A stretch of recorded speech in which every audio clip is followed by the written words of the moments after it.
Welcome to The Sarah Scoop Show. It's time to get the scoop with Sarah. I'm Marcus Rosner, and I am an actor.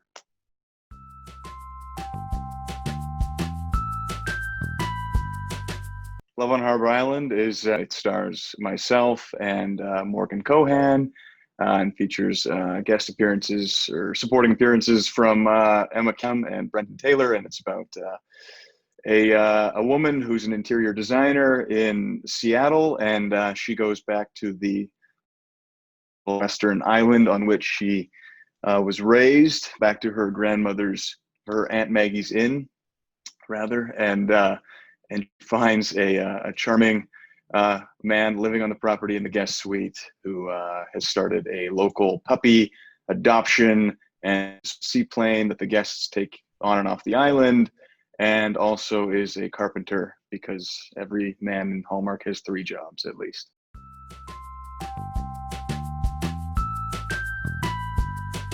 Well, Marcus, aptly named because I'm playing him. He's a charming guy, and he loves puppies and fixing old inns, and proves himself to be very generous, and at the end in a big grand act gesture of love.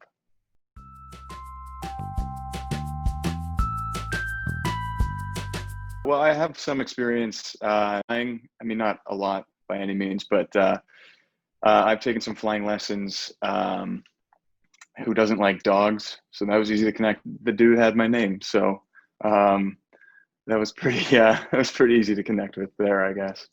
Yeah.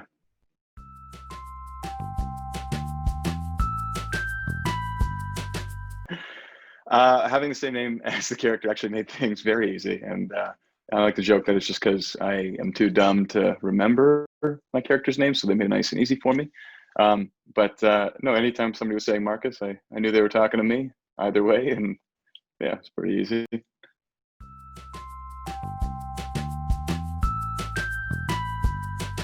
Lucy Guest is a friend of mine, and I ran into her a few months prior to shooting this, and she said that she was writing something, and I'd be perfect for the guy in it. And when she sent the script and I saw that my name was literally the character's name, I was like, oh yeah, I guess I would be pretty good for this guy. But no, I mean, Lucy is an up-and-coming talent as far as writing and directing in this world of TV movies.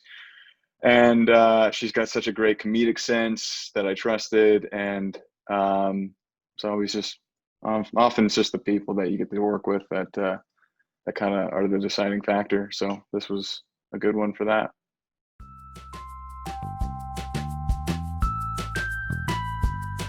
Spent 2 weeks now just singing Morgan's praises. She's fantastic. It really is like an incredible actor. I had never met her before, so I got to know her during the shoot. But I think she's, if not my favorite co-star, one of them. She's unbelievably natural and grounded, and just, yeah, she makes the lines sing, and she's such an easy person to play off of, because I like to keep my stuff really grounded as well. And I think it really made the movie feel, I don't know, it's just more grounded, I guess, more real.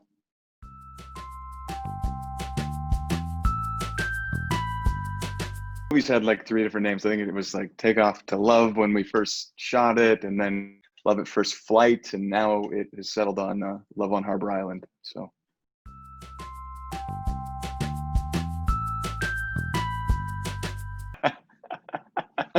No, we didn't binge her show. I was actually originally, like 5 years ago, on the original show that her show has spun off of. So we were sharing some speaks about appearing on both iterations of that show. But no, we didn't binge When Hope Calls.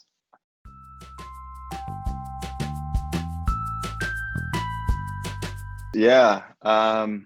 Yeah, it's funny. You always, as you're shooting these, you try to pinpoint these little fun stories that'll be good to reiterate in situations like this. But I don't know, the whole thing was just really a good time. And I don't know, it was just like hanging out with a nice, grounded person in Morgan, and watching Lucy thrive on set as a director. I previously worked with her as an actress, and so I don't know. It's just good people. The dogs. The dogs were fun because I mean there'd be up to like 6 or 7 dogs on set at a time, and you're trying to make these dogs hit their marks and do the thing that's in the script. And so I'd be like nudging dogs gently with like my shin, trying to get it over to like to bug the guy next to me as it's supposed to do. And yeah, it was interesting working with the dogs. It was a lot of fun.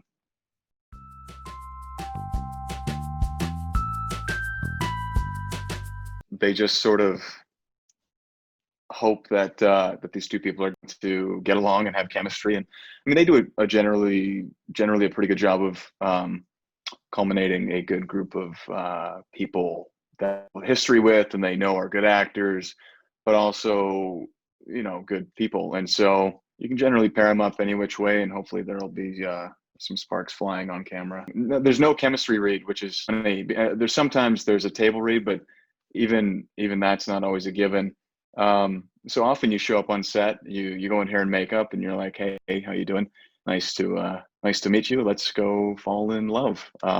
And yeah, it's the first couple scenes are always very interesting. Blocking and whatnot, you get to learn how another person works and try to align your sense of humor so that you guys are having a good time together. And yeah, but no, I mean, yeah, Morgan is she's just down to earth, and I like to think I'm down to earth. That makes it really easy to work together. So.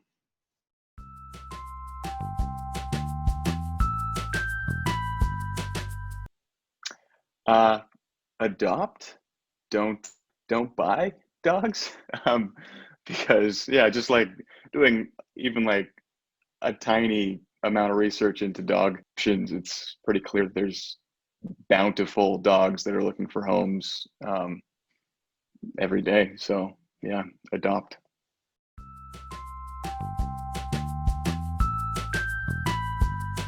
I don't have any dogs of my own. My fiance and I generally jump from one apartment in one major city to the next. And so it's just, I mean, I know lots of people that own dogs and live in apartments, but before I have a dog, which we eventually will, I'd like to have a yard and just be able to open a back door anytime it wants and not have to take it down an elevator, especially right now with everything that's going on in the world, because you have to put your mask on every time you go in the elevator and you're in the lobby or you go anywhere. And so, yeah, no, I'd want some land before that. My fiance has already decided the breed, and we've already kind of picked a name and everything. We're thinking she's hypoallergenic, but loves dogs, of course. And so we're thinking a golden doodle because it doesn't shed, we've been told. And then I don't know where we came up with this, but we always thought it'd be funny to own a dog named Doug, and just because of the spelling similarity. I don't know. We thought it'd be funny, so we want Doug the dog. Yeah.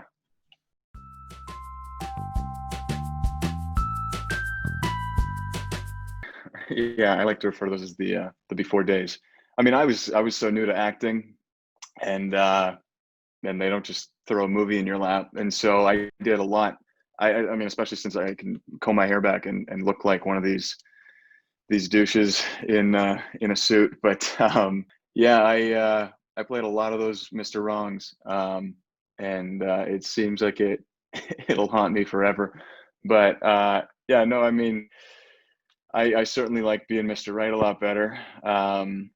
And the transition was seamless. I mean, I kind of felt like I should be these Mr. Right parts forever, obviously, but you gotta earn your keep. And so I took a lot of no's, got down on my knee a lot of time and said, will you marry me? And got rejected. So took my lumps.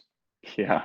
Yeah. It's funny because now I feel like I've been doing the leading parts longer than I was doing those Mr. Wrong parts, but I did so many of them early, and they're just constantly circulating on Hallmark that like I have this inescapable reputation as the guy who doesn't get the girl and then all of a sudden gets the girl. But more movies now where I've gotten the girl, but it is what it is.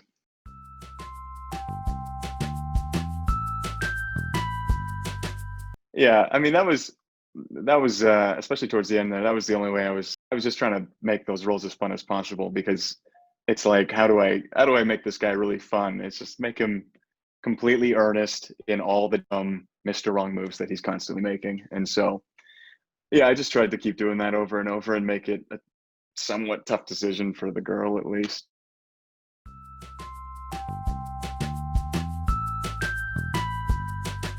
Yeah, I mean, I started my acting career in Vancouver, and so they have a major presence there. And so they just so many of these movies there, and One Calls the Heart shoots there, Chesapeake Shores shoots near there, and uh, and it was just, I mean, a matter of the odds. They were like half the auditions I was going to, and half the projects that were shooting in town. And so, yeah, and I kind of fit the type, and so one thing led to another, and I ended up firmly in the Hallmark world. Yeah, yeah, I'm definitely grateful to have it.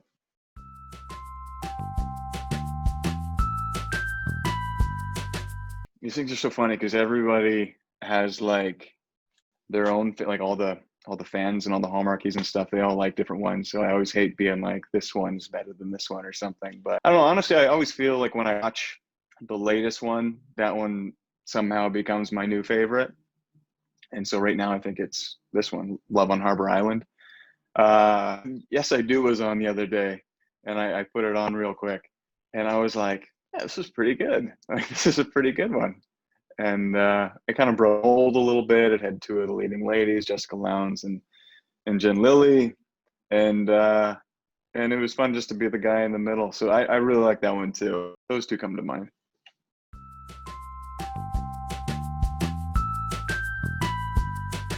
Someone on a Hallmark movie to play my love interest that I haven't worked with.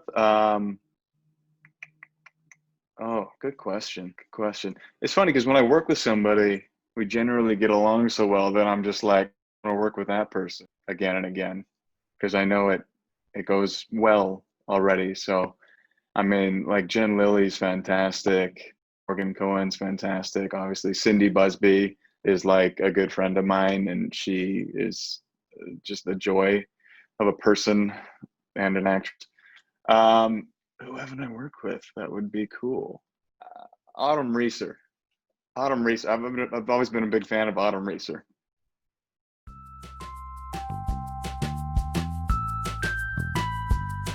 And it was to sort of create this love triangle in this show that was already running. I'd never heard of it because it only been on for one season and wasn't the sort of juggernaut that it became yet. And I just read that it was like this Mountie guy and this big city girl set in Alberta, which is funny because that's where I'm from. And it was sort of play this aristocrat type guy. And I just went in and auditioned for it and had a lot of fun with it. And then like a month later, I got a call and said they want to book you for this. And I thought it was just going to be two of the episodes of the next season. So I watched the first season and sort of caught myself up. And then after two episodes, it became three, then four, then five, and they just kept bringing me back. And then at the end of the season, spoiler alert, I got down on one knee and proposed.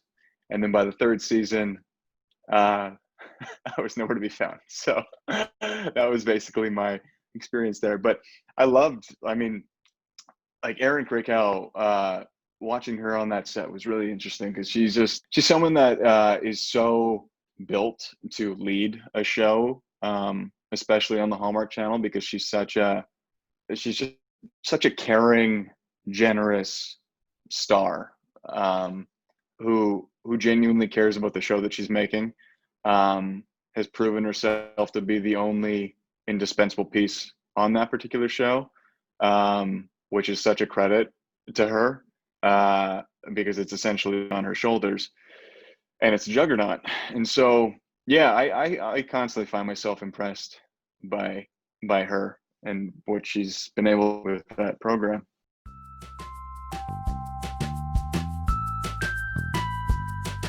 I have not actually. My buddy, like my good buddy, one of my best friends in the world, Chris McNally. We kind of came up together in the acting scene in Vancouver. We were taking classes together back when we had no jobs, and we were bartenders at the same time and everything. He's become one of the series regulars on that show, and so I kind of get my news through him about what's happening with the new guys and what's going on in that world. But I know a lot of those guys. Eva Bourne's a friend. Yeah, like they're all great people. Kevin and I have the same agent, and yeah, I know those people a lot, and I like them very much, and I like to keep in touch and see what's going on over there.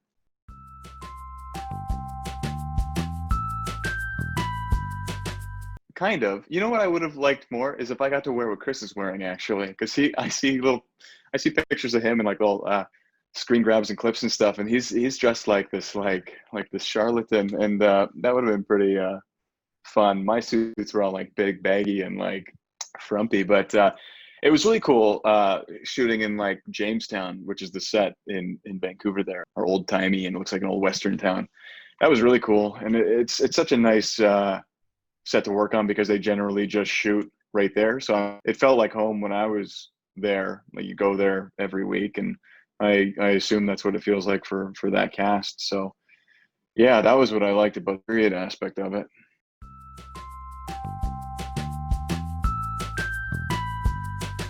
We are working. I just exec produced a Christmas movie starring myself and Lisa DeRue that we shot in my hometown, and sort of features my friends and family as all the background and stuff.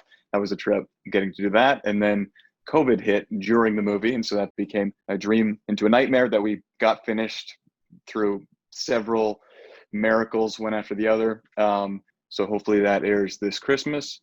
It is currently called Christmas with a Crown. Who knows what it could be called by the time it airs, but that's what we got right now. And then I'm starting another one that Lucy Guest wrote and will be directing in a week and a half. Currently called Love on the Vine, which is not a holiday one, but will probably be airing sometime next summer, something like that. Where I play a baseball player, and the girl plays a romance novelist. And so that will be airing at some point too.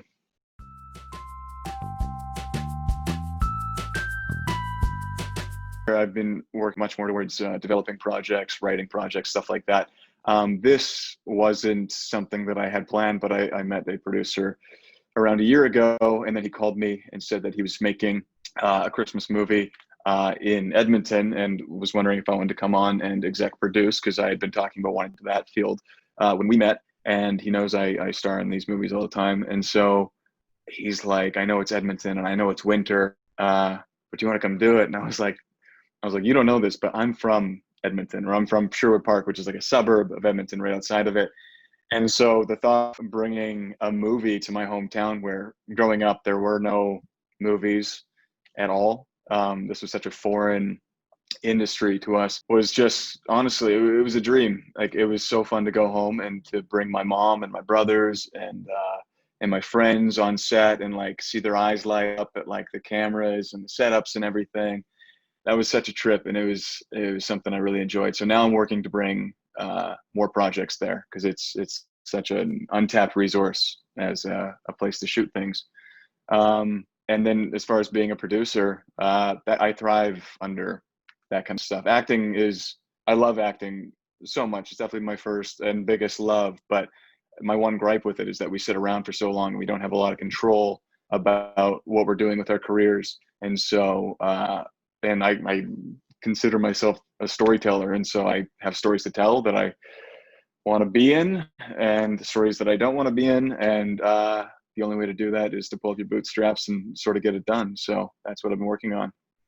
Thank you for watching The Sarah Scoop Show. Head to sarahscoop.com for more.